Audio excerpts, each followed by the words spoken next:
Hello, everyone. Chris here with Johnny, the man himself. This is the first episode of the second season of the Chris the Freelancer podcast. Season 2, Game of Thrones. And actually, if you're listening to this on audio, we're actually recording a video as well. Johnny convinced me to record it on my camera as well. So if you're not watching this right now, we're actually at Co-working C in Las Palmas. Yeah, and it's such a cool backdrop, nice couches, we got coffee, so why not share the ambiance with everyone? Yeah, I was joking before that's like we could call this like On the Couch with Johnny and Chris or something, because it almost looks like a talk show setup. Yeah, I like it. Awesome. So Season 1, I was very structured with how I did the podcast, and I had set questions, and I tried to dig into people's origin stories, and I was really particular about that. But in Season 2, I want it to be a bit more loose, and I've come here today with no written down questions or anything like that, but it's good that I've got Johnny here because he is an experienced podcaster. So get ready for either the worst episode you've ever heard, and you're going to be like 8 thumbs down for Chris. You're going to create new YouTube accounts, just thumb down it, or you're going to be like, Chris, that was great. I like that format. Yeah, but I was saying to you, but just before we got on it, that like I was asking you whether you actually have questions, but how you do it is quite fluid as well, right? Yeah, so for my main podcast, Travel Like a Boss, I only interview people that I meet in person. Yeah. In general, like 99% of the time. And those are people that I'm curious about anyways. And like I either already know them pretty well, I'm friends with them, and I just want to know more about their travel and business, or it's somebody that I genuinely want to know and find out more about. So I figured, let me ask them all the questions that I want to know over the next hour and then just share it. Yeah, it's awesome. I have this question that comes up whenever I listen to your podcast, is because you travel to a lot of different places, but you always seem to find interesting people to meet and interview. How do you kind of search the blogosphere for people in areas you travel to, or do you know that you're going to be interviewing them before you arrive there, or how does that work? To be honest, sometimes it's hard. In Chiang Mai, it's so easy. People just come. Like, there's an interesting person that just comes into the co-working space at least once a week. Yeah. So that's easy. In places like Ukraine, it was hard to even find anyone, just to meet anyone, yet alone someone interesting that has traveled and works online, is location independent. Yeah. So having the Travel Like a Boss podcast has forced me over the last 3 years to go out of my way to meet interesting people. Yeah. And to go out of my way to contact them and say, hey, do you want to grab lunch? And then, do you want to come on the podcast? Yeah. And I do it in that order first. I first just ask, hey, do you want to grab lunch? And if they're interesting, I'll say, let's have this conversation on the podcast instead. It's a similar thing in the video world as well, because you want your week to be interesting viewing. So I it's a good push to make my week a little bit more interesting and inject a bit more variety in it to make the vlog more interesting. So having a purpose with online media kind of pushes you in the right direction as well. And I'm sure you've made some great connections from outreaching to people to be on the podcast too. Yeah, like I've met some of my best friends now from having them as a guest on the podcast. Whether we would have became friends anyways, maybe I would have met them and hung out with them more anyways. Yeah. Or the podcast was like the catalyst of having us sit down for an hour and get to know each other. Yeah. So a couple examples, Sam Marks. Yeah. He's now the host of my other podcast, Invest Like a Boss, but I met him because I had the Nomad Summit and he came on as a speaker, and I didn't really know him that well before that. Yeah. And then I still didn't know him that well. I knew about his business, how he sold, if you guys haven't seen it, it's on YouTube and it's free. But he was the first person, the first business to bring e-cigarettes to Europe. And they sold it for like $100 million or something insane. Yeah. So then I had him on my podcast, and we didn't talk about business at all. We talked about his life and him traveling to like Antarctica and what he did with all that money. Yeah. And that's when I actually got to know him as a friend. And now we are traveling together and we're doing the other podcast together. And that wouldn't have happened, I think, if it wasn't for the podcast. Okay. Yeah. What's he doing? What's he up to these days? I kind of was keeping up to date with your podcast, and he was doing, last time I saw, he was like doing some kind of satirical trip across the beaches or something like that. What was that about? Yeah, so he tries to do one big like walking trip a year. So last year it was around Koh Samui. Yeah. And it was funny. I actually wrote it into a blog post because he had it on his personal Facebook. Yeah. But unless you were friends with him, like you just didn't get to see how funny it was. Yeah. And he was basically like reporting day by day, writing this like long entry with showing photos about how hard his life is. Had to stop at this 5-star resort for a coconut because we were dying of dehydration. Yeah. So I think satirical is the wrong word. I couldn't figure out what was it was like, I guess in Australia we'd say taking the piss or something. Yeah, I think satirical is the perfect word for it. Yeah. So he's still doing big trips. So about 2 or 3 months ago, I walked with him across Ireland. Well, I did the first, I think, 8 days. He kept going I think in total it was like close to 30 days. It was long. Wow. Yeah. And here I am thinking, there's a hike in Gran Canaria on Tuesday that runs like 8 to 5 or something, and I'm like, whoa, that's a long day. Was there a set number of time that he was going to do it for? Or he just kept walking until he. No, I think the the plan was always going to be about 25 to 30 days, and he did it to raise money for kids in Cambodia. So it was for a good cause, and I talked to him. I spoke to him like a few times during that trip after I left, and he said that if it wasn't for that charity, he would have stopped long ago. Yeah, having a kind of greater mission, because I mean he's made it right now, and I guess this is something maybe we can talk about with yourself as well, that you recently announced retirement. You got financial security and certain level of financial freedom. I guess your motivations change, and maybe you get motivated by a higher mission, perhaps, or higher dollar amount. Okay. And here's the thing is, I'm very lucky to be friends with Sam, because when I sold my business and I had like $100,000, I thought I was set. I was like, I'm done. Yeah. And then hang out with him, who sold it for $100 million. Yeah. And to be fair, he had like 5 partners. There was tax. There's all these other things. But like, even if you just factor all that in, he has like way over $10 million. Yeah. Which is, if anyone listening to this, you're like, if I had that much, I would just retire. Yeah. And it's true. You can just retire, right? Yeah. So we've been hanging out for the last kind of 2 years off and on, and I realized I was like, man, our lifestyles aren't that different, because with having, let's say, I think in total when I retired, if you guys haven't read that blog post, it's on johnnyfd.com. I had about $500,000 in net worth from running my online businesses, investing it, selling my 2 dropshipping stores, kind of everything combined. Yeah. And from that, I was like, okay, with about $2,000 a month in like investment income, and then another 5, 6, 7, 8,000 from passive income from my affiliate marketing, my blogs, my podcast, things like that. Yeah. I was like, I can retire. Like, why am I still working? Yeah. So that's why I decided to retire. But I realized our lives were like not different at all. I mean, there's only so many nice restaurants you want to eat at. There's only so many times you're going to fly somewhere. And I was like, what am I aiming for? What's that next level? Like, what's the point? And from the other side, also kind of the downsides of it. Hey, how you doing? Good, yourself? Good. Are you talking? Yeah. Yeah. No, it's okay. You want to get in? So Chris's podcast. So Nacho, the founder of the co-working space we're currently at, wanted to come down and say hi. How you guys doing?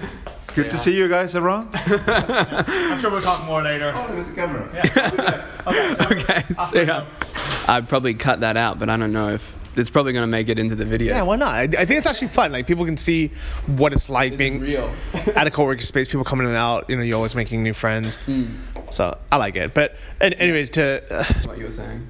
And to wrap it up too, it's having money like doesn't actually make you happier. And I know this for sure because Sam has, how many times more than I do, and he's not that much more times happier. Like, if he has 200 times more money than me, he should be theoretically 200 times happier. but he's definitely not. There's not a direct correlation. Not at all. I mean, and if you guys, can't pay rent this month and you can't feed your kids, like that, like to be able to do that, you'll be a million times happier. But then after having the kind of the basics of rent, food, shelter, the kind of, I don't know, I guess after that, like the multiple is a lot smaller. Yeah. So there's that study in the US, I think it's $80,000 or something a year. Once you hit that number, then your marginal increase in happiness compared to making more money is like a billionaire, if he makes an extra $1 million. Yeah. It almost doesn't matter. Yeah. But here's the thing is, what does make me happy, I was just thinking about this yesterday. Okay. So today, if you notice, I don't have my laptop on me. It's Friday. I'm not working. Mm-hmm. So this morning I woke up and I went snorkeling. Nice. And then I hung out with my buddy Chris for like an hour, had breakfast, walked over here, met up with you and someone who messaged me on online and says, do you want to grab lunch? I'm in Gran Canaria. Yeah. And then I'm doing this with you guys. So that makes me happy. Like having the freedom to say, I'm burnt out today. I don't feel like working. I want to just chill. That makes me happy. And not having to worry about the money. And would I be happier if I was making 10 times the amount in passive income?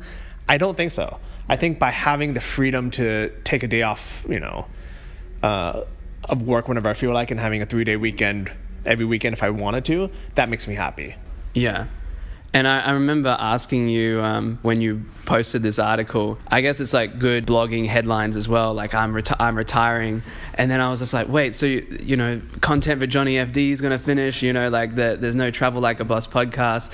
But of course, you're still doing those things. And I guess retirement for you is I'm not going to force myself to do anything I don't want to for money. Yeah. That's the kind of mindset, exactly, right? 100%. Because I know for sure, and this was actually difficult for me to wrestle with, because it's funny that for the last 3 years that I've been talking about dropshipping, everybody was hating on it, saying, "Oh, it doesn't work," it's a bunch of BS.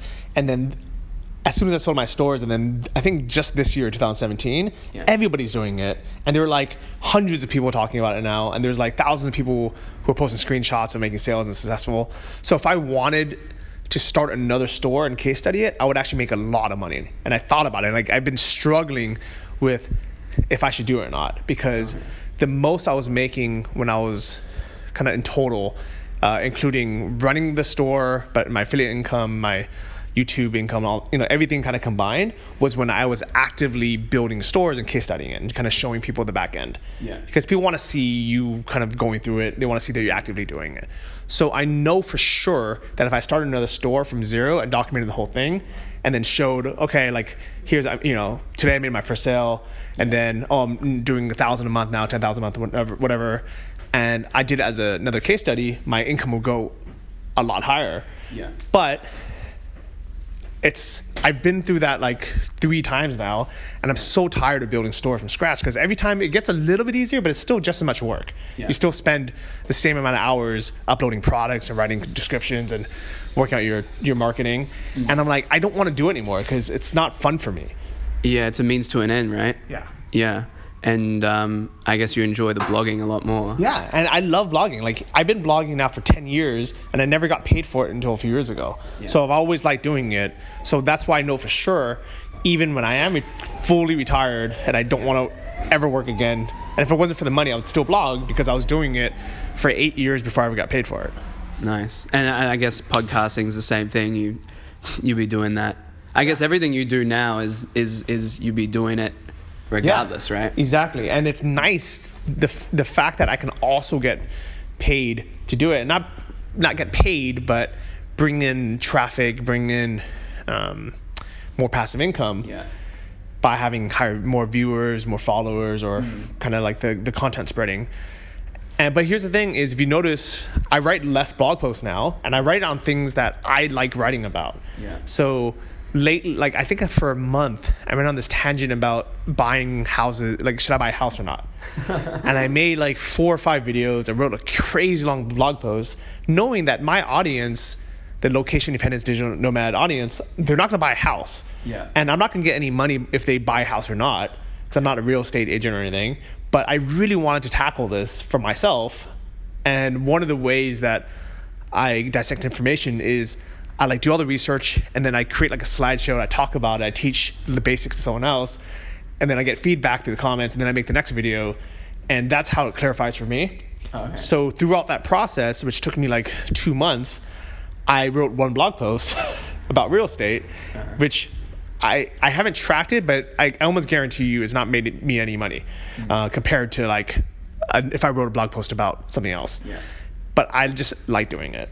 Yeah, and you've built the platform now. Like you said, you're working at the blog for a while without making any money, and that's the reason why you have a platform to write about and make money from it today. And that's like passive income can be a dirty word to some people, but it basically is front loading the work and just putting the value up front. Like my videos, for example, when I make them, they might make a little bit of money at the start, but then they're making at least a few dollars every month into the future. And so like if you count 10 years into the future and then tally up all that money, then you say, oh, well, I spent this much time making that video and I got paid this much and it's still going. It's the business way of thinking. I think that's a way to scale. It's like deferred happiness, I guess, right? Or deferred income. It's the smartest thing in the world, and I think passive income is the best word in the world. I don't think it's dirty at all.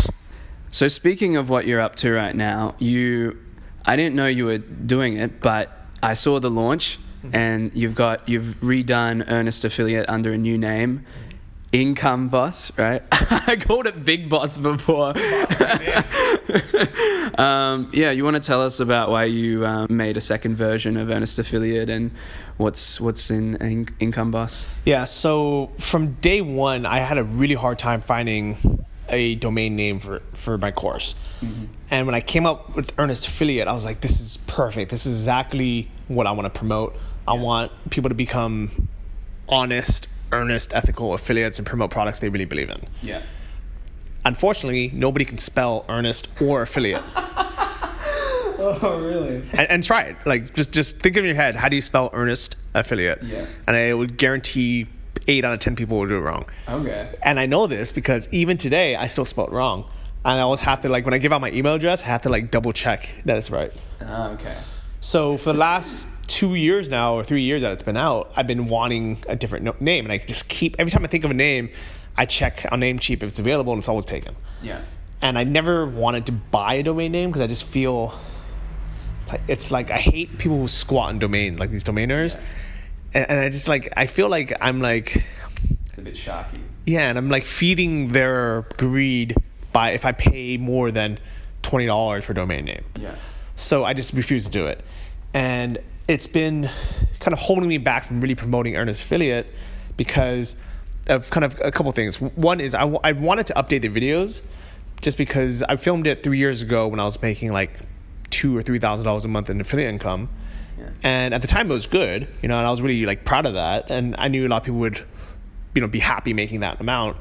But then I've been using myself as a case study these last 2 or 3 years, and I started making over 10,000. Mm-hmm. And I was like, I want to teach these new kind of, I don't want to say updated methods, but kind of just what I figured out for myself. Yeah. And I also realized I could teach it better. So for example, in Earnest Affiliate, we start with the affiliate part of finding the offer, and then in module 3 or 4, then we start building the website and the content. Yeah. And I realized since then that's not the best way of teaching. Yeah. It's pretty much most people are just starting out with no blog or no audience, so we got to get that foundation. Yeah. We got to get people writing content that has nothing to do with money in the beginning, because that's really the only 100% authentic way you can create content is if you not even thinking about the money yet. Yeah. And then we go back and find things that we talked about anyways, and then we monetize that. So just the order I knew was going to be better. And finally I decided, I was like, okay, let me just pay for domains. I paid, I think it was $1,900 for the domain name. Yeah. But people can spell it. I think everyone can spell Income Boss. And it's short. It's it's just easier. And then when I got that, that's when it really kicked in. And I was like, okay, I've been wanting to refilm this course. I have a good domain name. Let me just sit down and actually do it. That's kind of like the reason why I came out of retirement, I guess, is I was bored. For 6 months, all I did was hang out with Sam in like Ireland, scuba dived a lot. I went to Bali, I went to Komodo, and it was fun. But then I was like, okay, I want to do something. I enjoy doing this. Okay. Well, that's a good segue into the more lifestyle stuff. It is interesting for me to kind of get the perspective of somebody who is on that level of freedom and what kind of would motivate them and where they would go in the world. You've spent a lot of time in Thailand and Chiang Mai, and that's where we got to know each other. But this year, it seems like you're spending a lot of...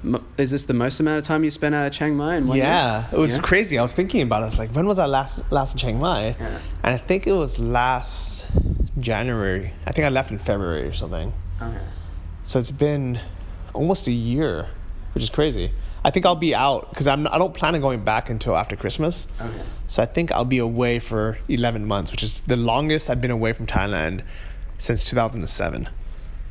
Yeah, and it's surprising because you seem very settled there, you know. And you had the same apartment. You still got the same apartment, or no? I finally got rid of it. Oh, okay. And so I had the best apartment.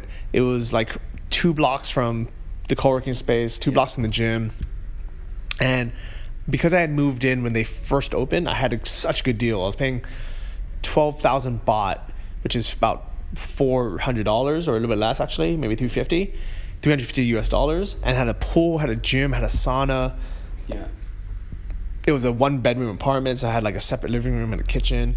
It was just perfect. Yeah. But I kind of outgrew the space, I would say. Okay.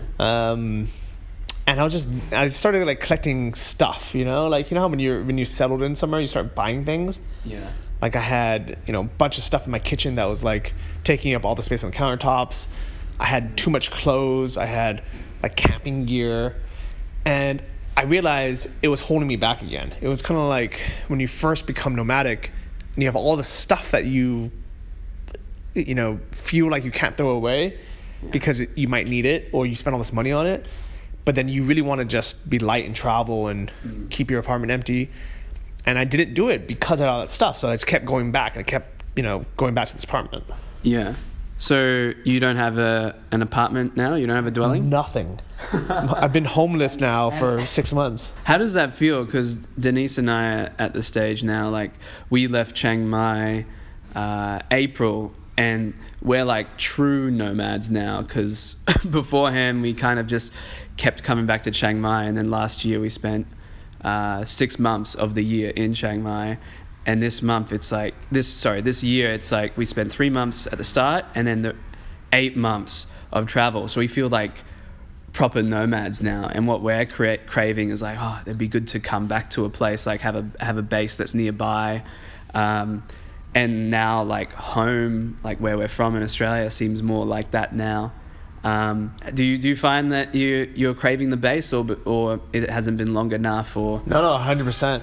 Especially my buddy Chris I'm traveling with, he keeps talking about going back to the US, because with Chris, like he was just tired from traveling so much, and I was pretty exhausted too, because even though we tried to travel a bit slower, like you end up moving a lot. So like when we were in Bali, we moved apartments a few times. I moved from Canggu to Ubud, then I went to Komodo for a few weeks, and then back to the mainland, and then I was in Spain, then Ireland, and then back to Spain, and then Lviv in Ukraine, and then Kiev, and then Odessa. And it was just so much traveling that I was exhausted. And when we got to Gran Canaria, we checked into an Airbnb for 3 nights, and then we had 3 days to find an apartment. And I remember the first day that I moved into my semi-permanent apartment that we had for 48 nights. Yeah. I was like just collapsing on the bed, just out of exhaustion of moving so much, and just so happy to be able to go to a grocery store and buy like a month's worth of groceries and just like have a normal place to live again. Yeah. No, because I guess when you've built up to that level of freedom and self-announce your retirement. You don't want to have to. You don't have to do that. You don't have to move around so much and stress yourself out. Well, no. It's one of those things where I figured it's like by not having to work, that's when I should move around and just do all these, fun, kind of cool things. Because, like, you can't get work done when you're on a dive trip in Komodo or, like, hiking there, or even, like, in Bali because the internet's not that great. And so I wanted to just take advantage of that time off. And I think when I announced I was retired, I think a lot of people read it wrong because I was very clear in that blog post. I think people just read the headline. Yeah. All right. And in the blog post, I like very clearly said, like I'm retired, and I like put that in quotes, and I said, what do I mean by that? I mean, I don't have to work anymore if I want to continue living in Thailand on I think it was $1,800 or something a month that was guaranteed for the rest of my life, pretty much. Yeah. And I was like, okay, and it's basically I was like, I can retire, and this is what retired people want to do. They move to Chiang Mai and they live off of $1,800 a month. Yeah. And in the post, I also wrote, like, I'm just going to take as much time off as I want, and that might be 3 months, it might be 3 years, or it might be 30 years. But when I get back to doing some kind of work, it's going to be something that I'm really passionate about. Yeah, I think it's the word retirement. It means something. I think people, what is that quote? Most people live lives of quiet desperation. I mean, most people are working to pay bills, right? So they would have this idea that if I didn't have to work, I would just not work and I wouldn't be motivated to do anything. I'll just sit on a beach. But if they did have that opportunity to sit on a beach for months on end, it's like Tim Ferriss talks about in the 4-Hour Workweek, you're going to need something to keep you occupied. You don't just want to, I mean, if you're outworked and you've been working 10 years and you feel like a holiday, yes, having a infinity holiday, like a lifetime holiday sounds great, but there's other stuff that'll motivate you once you slow down and relax a bit. Well, like even my parents, like they're both retired now, but they're always busy. Yeah. Like they're like going to, these classes or like these dance classes or like some weird rehearsal things for some like old people show, and like they're just doing stuff, like my mom's like learning a new instrument, my dad's gardening. So it's, even though you're not working and you're not going to a 9-to-5 job, you still need to fill the same amount of hours. And there's only so much time that you're going to want to watch TV or even laying on a beach. Yeah. Okay. So what's the plan for you moving forward? Your your schedule's kind of free. You can kind of choose within the next few months where you're going to be. Do you have any idea about where that's going to be, or? Yeah. So I've decided that I want to travel less again, just because I've been tired of just moving so much. So Gran Canaria, I'm going to stay here for 3 months until December. Then I'm going to spend December back in the U.S., see some family and do some things. And then in January, I'll be in Chiang Mai for Nomad Summit 2018.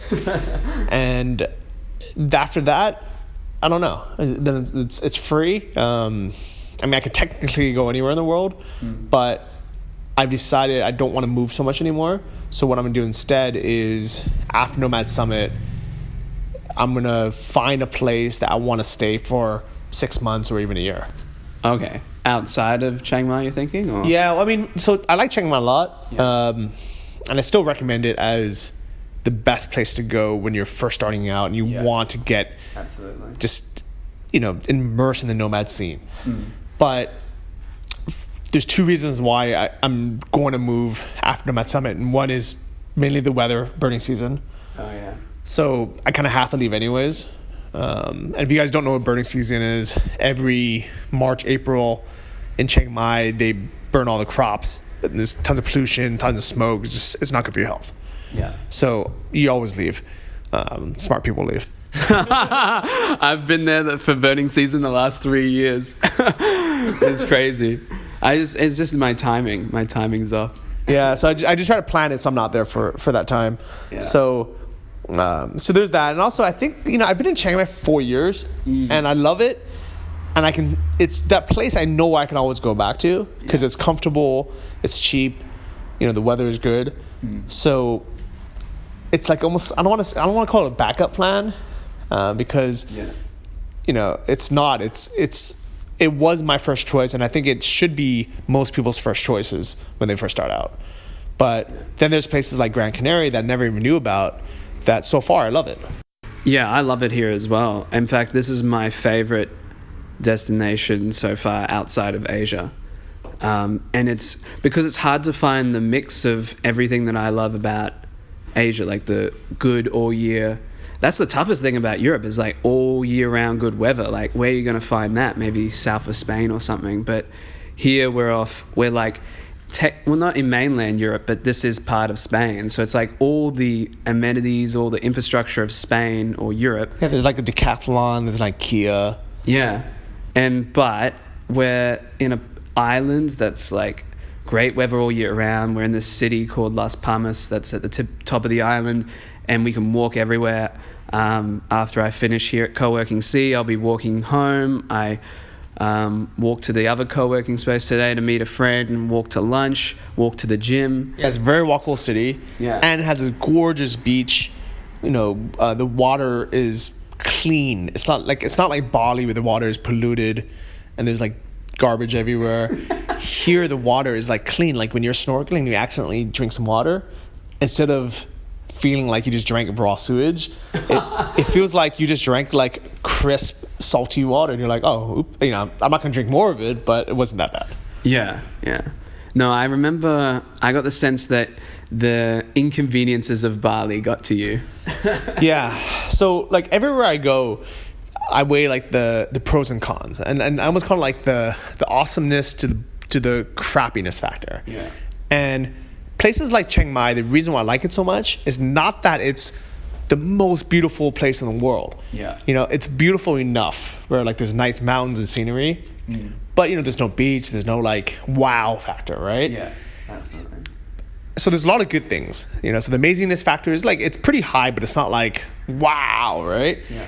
But the bullshit factor, or like the annoying factor, is really low, because there's nothing really wrong with it. It's easy to live. It's easy to get by. Nobody's trying to rip you off. No one's trying to rob you. Yeah. Like, it's pretty, relatively clean. It's like, everyone's nice. It's cheap. Bali was kind of the opposite, where there's a lot of really amazing things about it, but there's so many annoying things about it. Yeah. Like, every single taxi driver trying to scam you, Ubers, not showing up for 30 minutes, it being really hard to get money out of ATM, everybody's card getting skimmed or scammed, just like a bunch of negative things about it. And all those like downsides were way higher than the upsides, or at least both were really high. So it was like really, really cool, but also really, really annoying. And I just couldn't take it. I would have to agree with you there.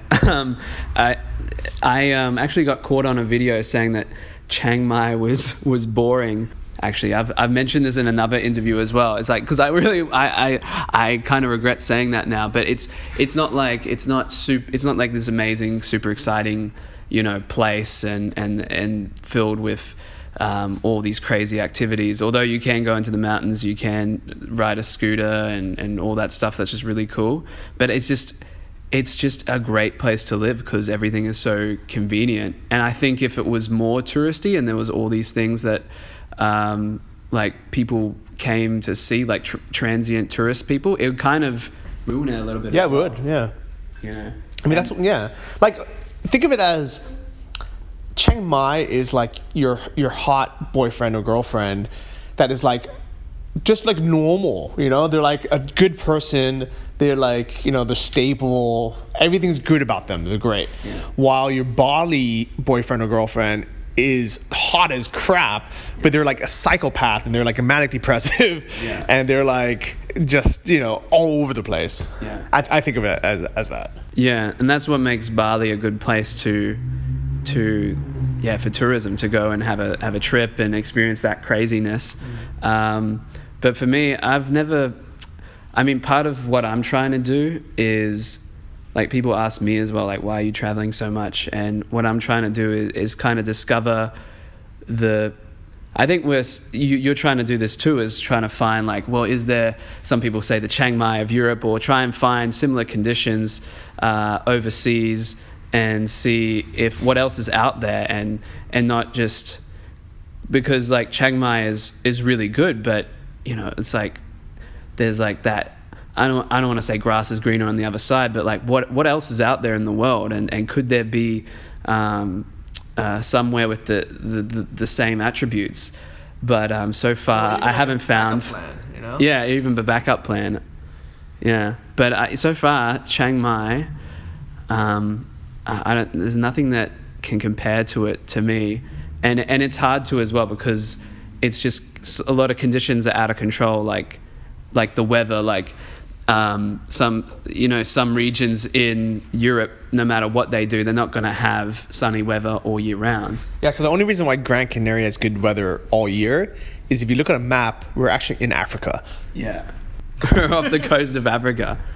Yeah, so that's what's great about it. It's like all the benefits of living in that near North Africa in terms of weather and everything, but still being, and I haven't been to Spain, but this feels like it would be Spain. This is like, feels like you've been to Spain, right? Yeah, I've been to Spain, and it's funny, when you are on the beach, it feels like a completely different city than if you're like 1 block or 2 blocks in. Yeah. Like 1 or 2 blocks into the city, it feels like you're in Spain, like a smaller Barcelona. Yeah. Versus when you're on the beach, it feels like you're on a beach town, so you have kind of the nice contrast of both. Yeah, and the other thing about it is, I'm going to talk more about Gran Canaria in my review video, but the variety of different areas and landscapes here. Like I found a new town on the weekend called Terra. It's called Terror or something. And I was like, wow, there's a beautiful church here. It's all traditional, and it's, even though there's like Old Town, which is Vegeta here, it's completely different. It's even completely different to that, and then it's completely different to this. And then you go in the center of the island, there's these mountain ranges, and you're like, wow. And then you go on the beach, and even the beaches are different. Like Las Cantaras up here is very different to Playa del Inglés, for example. And just like, I like that. If I'm traveling to a place, I like to see the different areas, and you know, a lot of places I've traveled to, no matter what area you go to, it looks the same. Yeah. You know what's funny is, I was just thinking Australia has that too, where you have like the desert in the middle, you have beautiful beaches, you have city. Yeah. So Australia would be the perfect place, except for it's so damn expensive. Yeah. I've actually thought about could I do something, because I went to my friend Serge's co-working space in northern Serbia, and his town that he comes from, it's got pretty good conditions for nomads. It's just not a good tourism market there. So if you want to find an Airbnb or whatever, or some other things that you would need for foreigners, it can be a problem.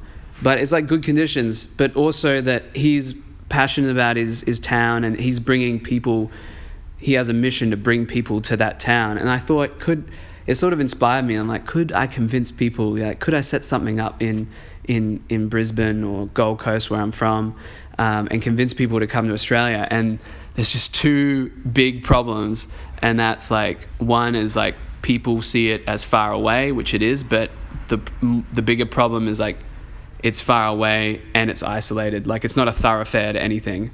And then the second major problem is, like you said, like, short-term cost of living is ridiculous. Like, trying to find an Airbnb in my city, for example, it's almost like impossible to find any, like, because I know what the rent should be. Like, we were talking at lunch about Airbnb rates and whether they're a rip-off. Like, I know what it costs to rent in like my city, and like on Airbnb it's just a whole nother level, and there's not much competition, because it's not kind of the place where not many people are transient in Australia. And that's part of the reason, like, I think the isolation comes into that as well, because in Europe, there's so much movement. That's why you get all the cheap flights as well, because there's like so much volume of people moving from place to place. So maybe in future, there's also the internet thing with Australia. No internet. Well, there's internet, but it's like Thailand has better internet than Australia. We can fix that, but I don't know how we're gonna with the cost of living. I think maybe once the nomad scene grows and then you get like really high earning nomads, maybe then once the market grows to that point, you could convince them to come to Australia, but it's a tough sell. I think that's why people like Bali, is because it feels a little bit like Australia. Like you have the beach. Most of the restaurants are owned by Australians. Yeah. So it just, it feels like you're in Australia, but it's just cheaper and it's slightly easier to get to because it's still in Asia. Yeah, I'm sure the similar thing would be in the case in like maybe Mexico or something, where you go to those tourist towns and a lot of it's run by Americans. I'm actually going to Mexico. I'm going to Playa del Carmen upcoming. Yeah, when are you going? So what's the dates? So I get off Nomad cruise on the 8th, and then I have 13 days in Medellin, and then I go. So what's that? Like late October, okay. November. Yeah. Very cool. So that was actually my plan, where if I wasn't going to stay in Gran Canaria, I was going to go to Playa del Carmen because I want to like it. It's a beach town. It's near the U.S. It's relatively cheap. Yeah. I like Mexican food. Yeah. It's awesome. So I really want to like it, but I've just told myself not to travel as much anymore. So I'm like, do everything a bit slower. So that's why I'm thinking about staying here for 3 months and then going straight back to the US. Yeah. But who knows? Yeah. Who knows? I can see my camera is running out of battery here, and I think that's probably a good place to wrap up. So thanks, Johnny, for being the first guest on Season 2. Season 2. Thanks for watching and listening, guys. Stay tuned to the next episode, and it links to everything we talked about, obviously, in the show notes, and links to Johnny's stuff as well. Yeah, very cool, guys. Thanks for watching. Go to johnnyfd.com if you want to see my blog or listen to the Travel Like a Boss podcast. Excellent. All right. See you soon, guys. Ciao.